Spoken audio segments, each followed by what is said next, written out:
Bismillahirrahmanirrahim. Halo, assalamualaikum. Perkenalkan, nama saya Ida Resmiliati. Pada kesempatan kali ini kita akan belajar tentang materi pelajaran sejarah kebudayaan Islam kelas 7 semester ganjil. Nah, untuk temanya kita akan belajar tentang peradaban emas dinasti Abbasiyah. Nah, langsung saja ya kita belajarnya.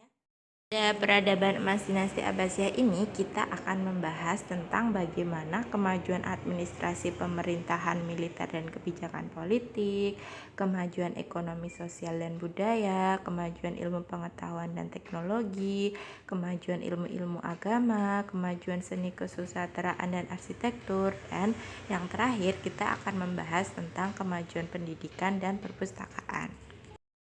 Selanjutnya, kita akan belajar tentang kemajuan administrasi pemerintahan militer dan kebijakan politik. Nah, untuk administrasi pemerintahan dan militer, Khalifah Dinasti Abbasiyah ini memperbarui administrasi pemerintahan, sistem politik, dan tahanan militer. Nah, untuk sistem politiknya, itu Dinasti Abbasiyah terbagi menjadi 4 periode. Yang pertama, periode pengaruh Arab dan Persia 1, yang kedua, periode pengaruh Turki 1, yang ketiga, periode pengaruh Persia 2, dan yang terakhir yaitu periode pengaruh Turki 2. Selanjutnya yaitu kita akan membahas tentang kemajuan ekonomi, sosial, dan budaya. Nah, untuk sistem ekonominya itu Dinasti Abbasiyah itu ada pertanian dan perdagangan. Nah, untuk pertanian itu ada kain linen, kain sutra, dan kain kertas. Nah, untuk yang perdagangan itu terdiri dari gandum dan kurma. Untuk sistem kebudayaannya itu ada kebudayaan Persia, kebudayaan India, kebudayaan Yunani, dan kebudayaan Arab. Nah, untuk sistem sosialnya itu ada dibagi menjadi 2 kelas, yaitu yang pertama kelas umum dan kelas khusus. Nah, untuk kelas khusus itu terdiri dari keluarga khalifah, para pejabat negara, para petugas khusus seperti anggota tentara dan para pegawai istana. Nah, untuk kelas umum itu terdiri dari para seniman, para ulama, para saudagar dan pengusaha, dan para tukang dan petani. Selanjutnya yaitu tentang kemajuan ilmu pengetahuan dan teknologi.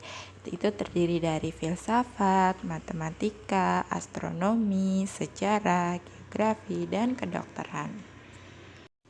Untuk kemajuan ilmu-ilmu agama itu ada 4. Yang pertama yaitu ilmu hadis. Hadis merupakan sumber hukum kedua setelah Al-Quran. Hadis yang merupakan tradisi lisan sejak masa Rasulullah, sahabat hingga tabi'in telah mengalami banyak permasalahan. Nah, di antaranya itu adalah pemisahan antara hadis dengan haul sahabat, klasifikasi hadis, dan pemalsuan hadis. Nah, untuk mengatasi hal tersebut, para ulama melakukan penelusuran dan pengklarifikasian hadis-hadis Rasul tersebut. Nah, yang kedua itu ada ilmu tafsir. Pada masa Abbasiyah, ilmu tafsir mengalami perkembangan yang sangat pesat dengan dilakukannya penafsiran secara sistematis, mandiri, dan komprehensif terpisah dari hadis. Nah, untuk yang ketiga itu ilmu fikih. Muncullah ulama yang dikenal dengan sebutan 4 imam mazhab. Nah, yang disebut dengan Imam Abu Hanifah, Imam Malik, Imam Syafi'i, dan Imam Ahmad bin Hambal. Yang terakhir yaitu ilmu tasawuf, adalah ilmu syariat yang inti ajarannya menjauhkan diri dari kesenangan dunia dan mendekatkan diri kepada Allah.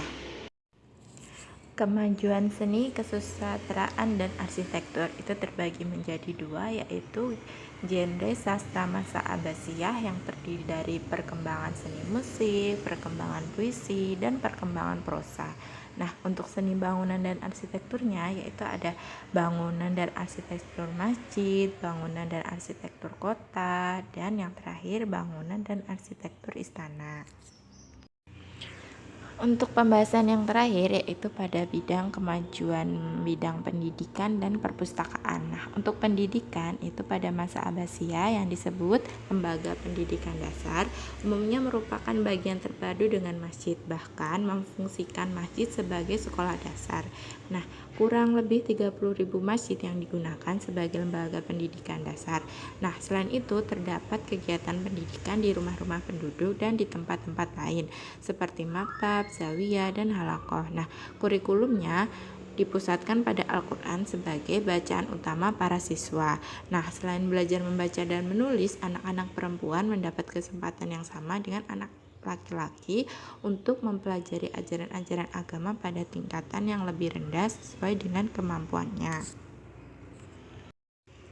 Sekarang yaitu tentang perpustakaan. Nah, masjid selain sebagai pusat pendidikan juga berfungsi sebagai tempat penyimpanan buku. Nah, buku-buku didapat dari hadiah-hadiah atau hasil pencarian dari berbagai sumber.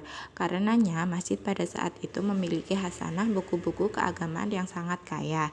Salah seorang donatur buku-buku itu adalah seorang sejarawan terkenal, yaitu Al-Khatib Al-Baghdadi yang menyerahkan buku-bukunya sebagai wakaf untuk umat Islam. Nah, itu tadi adalah materi tentang peradaban emas dinasti Abbasiyah. Nah, mungkin cukup sekian ya belajar kita pada hari ini. Kurang lebihnya saya mohon maaf. Wassalamualaikum warahmatullahi wabarakatuh.